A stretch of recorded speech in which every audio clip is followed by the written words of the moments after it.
This morning I'd like to speak about two Keynesian myths. A myth, by the way, is something that does not exist. One is the Phillips curve, and the second is the multiplier. Phillips curve, of course, is the alleged trade-off between inflation and unemployment, and the corollary proposition that the government must tailor fiscal and monetary policy to this trade-off. It's entirely based upon empirical evidence.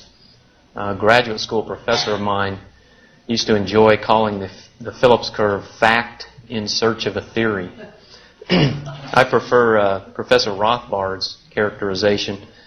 In the Free Market Reader recently, he calls it perhaps the greatest single most absurd error in modern economics. There are three reasons, categories of fallacies within the Phillips curve that I'd like to talk about. One, very briefly, is epistemology, and the second is just as a theory, and lastly, as an empirical observation. Epistemologically, of course, facts cannot give us economic knowledge. Facts do not search theory, quite the opposite. Mises has told us that theory is necessary to give meaning to facts. This is true for two reasons. One is the fundamental axiom of economics that human action exists. It is from that foundation, which, by the way, is irrefutable because any attempt to refute it is, in fact, action. It is from that beginning point that a process of deduction, the praxeological procedure, can give us economic knowledge. We can deduce true implication from a true premise. These conclusions that we derive, furthermore, are universally true. They cannot be refuted by any kind of evidence.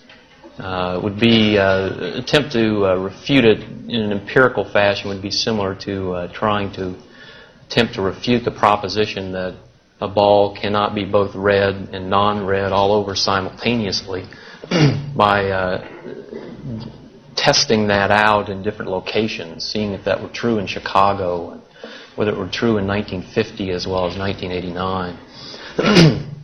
The second reason, in an epistemological sense, that facts cannot give us economic theory is that the facts that are created by human action are what Mises called complex. They are not statistical facts.